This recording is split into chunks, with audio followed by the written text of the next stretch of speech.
എല്ലാ സുഹൃത്തുക്കൾക്കും life vision top സ്റ്റാറിലേക്ക് സ്വാഗതം ചെയ്യുന്നു. ഞാൻ GK തുമ്പക്കാരൻ. ഇന്ന് തുടക്കം കുറിക്കുന്ന ലഹരി മരുന്ന് മാമാങ്കത്തെക്കുറിച്ചാണ് ഈ വീഡിയോ ചെയ്യുന്നത്. ഇത് ഒരു തനിയാവർത്തനം എന്ന് മാത്രമേ നമുക്ക് പറയാനുള്ളൂ. 5 വർഷത്തിന് മുൻപ് ഇതൊക്കെ ചെയ്യേണ്ട സമയമായിരുന്നു. അതിനൊരു ചെറിയൊരു ഉദാഹരണം പറയാം. കുറേ വർഷങ്ങൾക്ക് മുമ്പ് നമുക്കെല്ലാം ഓർമ്മയുള്ളതാണ്. ഒരു സുപ്രഭാതത്തിൽ പ്രധാനമന്ത്രി മോദി പറഞ്ഞ നാളെ മുതൽ 2000 നോട്ടുകൾ നിരോധിച്ചിരിക്കുന്നു. നോട്ടുള്ളവർ എല്ലാം ബാങ്കിൽ പോയി അത് മാറ്റിയെടുക്കാം. ചെറിയൊരു സമയം കൊടുത്തു. ഒപ്പം അദ്ദേഹം ഒരു പ്രസ്താവന കൂടെ പറഞ്ഞായിരുന്നു, നാട്ടിൽ മൊത്തം കള്ളപ്പണം ദൂർത്തടിക്കുന്നവരാണ് കൂടുതലുള്ളത്. അവരുടെ പണം എല്ലാം പിടിച്ച് പാവപ്പെട്ടവന് വീതിച്ചു കൊടുക്കും. എന്തായി? അവസാനം ബിഗ് സൂറ. ആ വെറും നാക്കടിച്ചത് വെറുതെയായി. എന്നാൽ ഈ 2000 നോട്ടിൻ്റെ നിരോധനം ഉണ്ടാകുമെന്ന് വേണ്ടപ്പെട്ടവരെല്ലാം മുൻകൂട്ടി അറിയിച്ച് അവരെല്ലാം നോട്ടുകളെല്ലാം മാറ്റിയും അവരുടെ സമ്പാദ്യമെല്ലാം സുരക്ഷിതമാക്കി ഒരു ഗിമിക്സ് പോലെ പാവം പിടിച്ചവൻ്റെ പുറത്ത് ഈ ഒരു പരിപാടി അവൻ്റെ തലയ്ക്ക് കൊണ്ടുവച്ചു. അവസാനം 2000 നോട്ട് ഉള്ളവർ അത് മാറാൻ വേണ്ടി ബാങ്കിൽ ക്യൂ നിന്ന് തളർന്നു വീണവരുമുണ്ട്, തളർന്നവരുമുണ്ട്. എല്ലാം ഒന്ന് ഓർത്താൽ SIയും അതേ ഒരു പരിപാടി, ഇപ്പോഴത്തെ മന്ത്രി തുടങ്ങിയ ഒരു പരിപാടി, എന്തോ വലിയ മാമാങ്കമൊക്കെ. എന്തിനാണ് ഇതിൻ്റെ കാര്യം? ഇത് കേരളത്തിൽ സ്റ്റോക്ക് ചെയ്യേണ്ട സാധനങ്ങളെല്ലാം സ്റ്റോക്ക് ചെയ്ത് കഴിഞ്ഞു. അതിന് കരിഞ്ചി എന്തെങ്കിലും ഡബിൾ വിലയായിട്ട് വിൽക്കും. അതിന് എല്ലാവർക്കും ഇത് അറിയാവുന്നൊരു രഹസ്യമാണ്. ഇനിയിപ്പോൾ പബ്ലിക്കിനെ കണ്ണിൽ പൊടിയിടാൻ വേണ്ടി കാട്ടിക്കൊണ്ടുന്ന ഒരു മാമാങ്കം.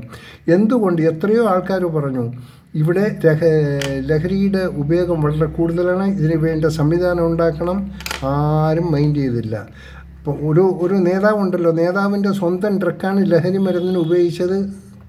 കരുനാഗപ്പള്ളിയിലെ കാര്യങ്ങളെല്ലാം അറിയാം. അതിപ്പോൾ എന്തായി? അതും പൊഹഞ്ഞു.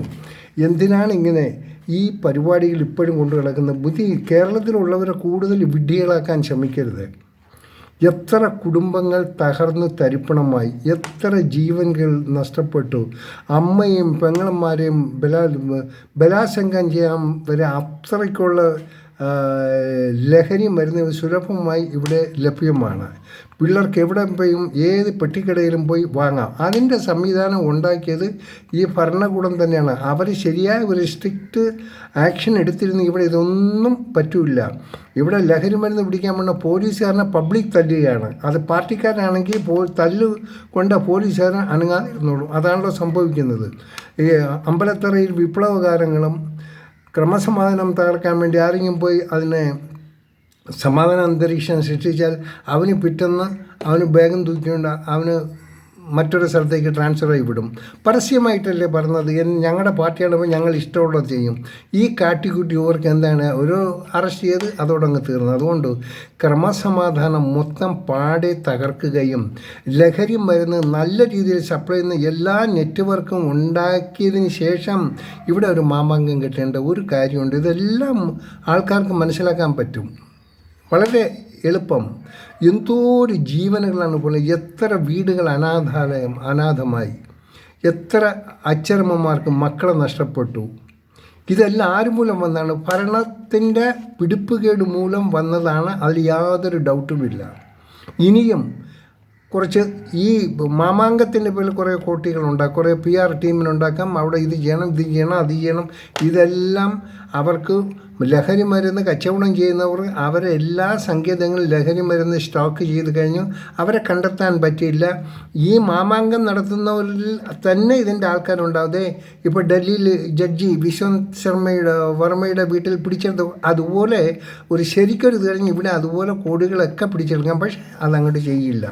ഇപ്പം ഈ പാവം പിടിച്ചവൻ്റെ കുടുംബത്തിനെ തകർക്കുക. അവരാണല്ലോ കൂടുതൽ ഈ ലഹരി ഉപയോഗിക്കുന്നത്. എറണാകുളത്ത് എന്താണ് നടക്കുന്നത്? അവിടെ പഫുകളില്ല. അവിടെ രാത്രി കാലങ്ങളിലാണ് അനധികൃത പഫുകൾ. എല്ലാ പെണ്ണുങ്ങളും ആണുങ്ങളും ഒക്കെ കൂടി ചേർന്ന് എല്ലാ വൃത്തികളും കാണിക്കുന്നു. ഇതെന്താ പോലീസിന് അറിഞ്ഞുകൂടാത്തതുകൊണ്ടാണ്? പോലീസിനൊന്നും ചെയ്യാൻ പറ്റിയില്ല. പോലീസിനെ നല്ല രീതിയിലൊന്ന് പിടിച്ച് അവരൊരു കേസ് ചാർജ് ചെയ്താൽ അതിനെ രക്ഷപ്പെടുത്താവുന്ന മോളിൽ നിന്ന് വിളി വരും. പിന്നെ എവിടെയാണ് ഇതൊക്കെ ലഹരി പിരിന്നൊക്കെ നടക്കുന്നത്? ലഹരി വിരുദ്ധത്തിന് ഒരു അറുതി വരിക ഒരിക്കലും വരില്ല. മനസാക്ഷിയുള്ള ആരെങ്കിലും ഒരു മന്ത്രിയും കൊണ്ട് ഇതിനെതിരായിട്ട് ഇടയ്ക്കിടയ്ക്ക് അവിടെ ഇവിടെ രണ്ട് വെടി പൊട്ടിക്കും, അല്ലെങ്കിൽ ഇത് ചെയ്യുന്നുണ്ട് ബോധമില്ല നടക്കുന്നത്. അവരുടെ ലാഭം എത്രയാണെന്ന് കൊയ്യാൻ വേണ്ടി അവർ നടക്കുന്നു. സോ ജനങ്ങളാണ് ഇതിനി തിരിച്ചറിയേണ്ടത്. ഒരിക്കലും ഗവൺമെൻറ് നിന്നൊരു നീതി കിട്ടത്തില്ല. ഗവൺമെൻറ് നീതി കിട്ടും ആ പാർട്ടിയിൽ ആരെങ്കിലും അവരൊക്കെ തന്നെ ഇതിൻ്റെ ഇടയ്ക്ക് കിടന്ന് വർക്ക് ചെയ്യുന്നവരുണ്ടോ, അവർക്കൊന്നും മാറി ഇന്നതെല്ലാം ഇൻഡിപെൻഡൻ്റായിട്ട് ഈ മുഖ്യമന്ത്രി ഒരു ദിവസം കൊണ്ട് ഇതിനെല്ലാം അടിച്ച് പൊളിച്ച് കളയാന്നുള്ള കാര്യമേ ഉള്ളൂ. ചെയ്യത്തില്ല. കാര്യം പാർട്ടിക്ക് പൈസ വേണം.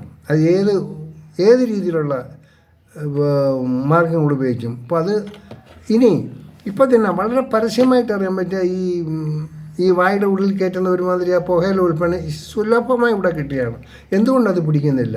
പിടിക്കാൻ വലിയ കാര്യമൊന്നുമില്ല, വലിയ പ്രശ്നമൊന്നുമില്ല. അതിങ്ങനെ കണ്ണടച്ചു കൊടുക്കുകയാണ് ഇവന്മാർ. സാധനങ്ങൾ എല്ലാം അവിടെ ആയിട്ട് കൊണ്ടങ്ങോട്ട് വയ്ക്കുക. രണ്ടാമത് ഈ കൊച്ചു ഷെഡ് കിട്ടി ഈ ബംഗ്ലാദേശിൽ നിന്ന് ഇവിടുന്നവരെ പാർപ്പിക്കാൻ അവർ വാടകയും വാങ്ങിയിട്ട് അവർ എന്ത് കോമാളിത്തരം കാണിച്ചാലും ഷെഡും കെട്ടി മാസം തോറും പിരിവ് നടത്തുന്നത് ആരാ?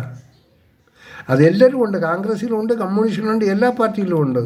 ഇതൊക്കെ സ്വയം നിയന്ത്രിക്കാതെ ചുമ്മാ ഒരു മാമാങ്കം നടത്തിയാൽ കണ്ടു എന്തോ ഒരു കൊലപാതകങ്ങൾ. നിങ്ങൾക്ക് ഫോട്ടോ എടുത്തു കഴിഞ്ഞാൽ, ഈ പത്രം എടുത്തു കഴിഞ്ഞാൽ ഇങ്ങനെയുള്ള അനർത്ഥമില്ലാത്ത ഒരു ദിവസം നമുക്ക് കണ്ടെത്താൻ പറ്റുമോ?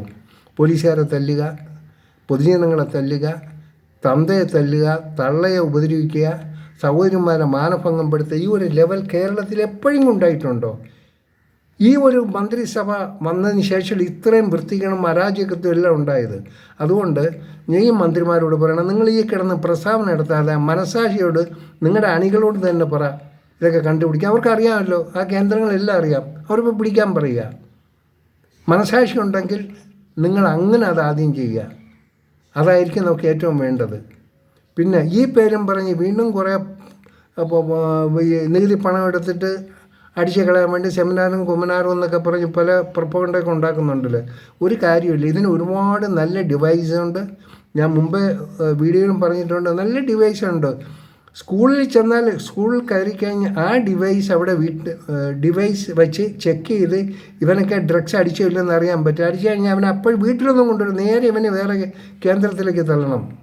അതിന് 1 ഗ്രാമായിരുന്നാലും 1 കിലോ ആയിരുന്നാലും ശിക്ഷ ഒന്നായിരിക്കണം. ആ രീതിയിൽ കാര്യങ്ങൾ നടത്തിയാൽ ഇവിടെ ലഹരിയും കണത്തിൽ ഒന്ന് കാണുന്നത്. ഇപ്പോൾ എന്ത് ആഭാസത്തിനും കേരളത്തിൽ നടത്താമെന്നുള്ള ഒരു തുറന്ന ഒരു സംവിധാനമാണ് ഇവിടെ ഉണ്ടാക്കിയത്. ഇവിടെ ഇവനൊക്കെ ഈ നികുതി പല രീതിയിലും നടത്താനും അത് പിടിച്ചു പറിക്കാനും വേണ്ടി മാത്രമാണ് ഇപ്പോൾ ഇവർ നോക്കിക്കൊണ്ടിരിക്കുന്നത്.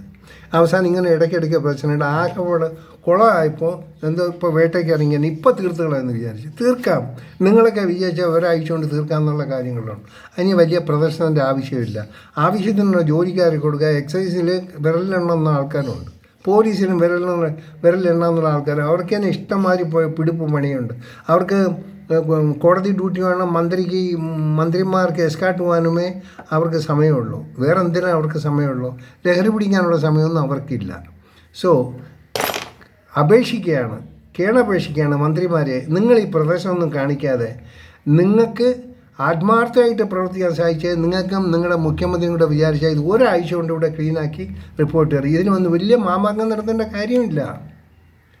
ദയവ് ചെയ്ത് മനുഷ്യനെ ഫൂളാക്കാതിരിക്കുക, വിഡ്ഢികളാക്കാൻ ശ്രമിക്കല്ലേ നിങ്ങൾ. ഒരു വശത്ത് നിങ്ങൾ എല്ലാ സൗകര്യം ഏത് കോപ്രായത്തരം കാണിക്കാനും നിങ്ങളുടെ ആൾക്കാർ സപ്പോർട്ട് ചെയ്യും. എത്രയോ ഇതുണ്ട്. എന്തായി ഒരു നേതാവിൻ്റെ വണ്ടി പിടിച്ചെടുത്ത് എന്തെങ്കിലും നിങ്ങൾക്കൊന്ന് പറയാനുണ്ടോ? എന്നാൽ അതിന് ഉടായിപ്പോൾ അത് പറഞ്ഞ് ഇത് പറഞ്ഞ് ഒന്നും ചെയ്യാതിരിക്കുക. Please don't make us fool. ആരുകളും അത്ര ഫൂളുകളൊന്നുമല്ല. ചുമ്മാ വെറുതെ ഒരുമാതിരി പ്രദർശനം കാണിക്കുകയാണ്. ഇപ്പോൾ പത്രത്തിൽ നിന്ന് പുതിയ പേജിൻ്റെ ഇപ്പോൾ നാളെ വേറെ പേജിൽ വരും. അതിന് പരസ്യം കൊടുക്കും. എന്തിനാണ് ഇതൊക്കെ കാട്ടിക്കൂട്ടുന്നത്? നല്ല പോലീസുകാരുണ്ട്, അവരവരുടെ ജോലി ചെയ്യാൻ അനുവദിക്കുക. അവരുടെ മേക്കിട്ട് കയറാൻ വേണ്ടി നിങ്ങളുടെ പാർട്ടി നിൽക്കരുത്. പാർട്ടിയുടെ പേരും പറഞ്ഞാണ് ഇപ്പോൾ ഇവർ ഓരോ നേതാക്കന്മാരും മുന്നിട്ട് വരുന്നത്. ആ തലശ്ശേരിയിൽ എന്താ കാട്ടിക്കൂട്ടിയത്? കഷ്ടമുണ്ട്. മാന്യമായിട്ട് ജോലി ചെയ്ത ഇൻസ്പെക്ടറെ പിറ്റേന്ന് രാവിലെ പാക്ക് എടുത്തിട്ടുണ്ട്. ഇപ്പോൾ പോലീസുകാർ ഡ്യൂട്ടിക്ക് വരുമ്പോൾ രാവിലെ അവരുടെ കയ്യിൽ ഒരു കിറ്റ് കാണും. എന്താണ് കിറ്റ്? ഒരു കയ്യിലും മുണ്ടും ഷർട്ട്. കാര്യം ഡ്യൂട്ടിക്ക് ചെല്ലുമ്പോൾ ചിലപ്പോൾ അവന് ട്രാൻസ്ഫർ ഓർഡർ അടിച്ചു വച്ചേക്കും, നേരെ അങ്ങ് പോകണം, ജീവിക്കണ്ടേ. ഇതാണ് ഇവിടെ കാട്ടിക്കൂട്ടുന്ന കുട്ടീശ്വരങ്ങൾ. അതുകൊണ്ട് ഈ മുഖ്യമന്ത്രിയോടൊന്ന് അപേക്ഷിക്കുകയാണ്, നിങ്ങൾ ദയവ് ചെയ്ത് നിങ്ങളുടെ ഈ പാർട്ടി കാണിക്കുന്ന ഈ തരികിട പുറത്ത് കാണിക്കാതിരിക്കുക, പബ്ലിക്കിനോട് കാണിക്കല്ലേ. പബ്ലിക് എത്ര ഫൂളൊന്നുമല്ല. നിങ്ങൾക്ക് എന്ത് അന്തർധാന, ഏത് പാർട്ടി എന്തുകൊണ്ട് നിങ്ങൾക്ക് 3-ാം തവണ 5-ാം തവണ വന്നോളൂ, പക്ഷെ മനുഷ്യനെ ഉപദ്രവിക്കരുത്. ഓക്കെ, കാണാം വീണ്ടും. എല്ലാവരും നമ്മൾ സഹിച്ചേ പറ്റൂ. നമുക്ക് നോക്കാം. മുഖ്യമന്ത്രി ഇന്ന് മുതൽ പ്രദർശനം തുടങ്ങിയിരിക്കുകയാണ്. കാണാം എന്തുവരെയാണ്. ഇനി അവിടെ പിടിച്ച് ഇവിടെ പിടിച്ച് ഇവിടെ പിടിച്ച് ഇതൊക്കെ കുറേ വാർത്തകളുണ്ട്. പക്ഷേ പ്രായോഗികമായിട്ട് എത്ര കണ്ട് സക്സസ് ആക്കാൻ പോകണമെന്ന് കണ്ടറിയാം, കേട്ടറിയാം. കാണാം വീണ്ടും അടുത്ത വീഡിയോയിലൂടെ.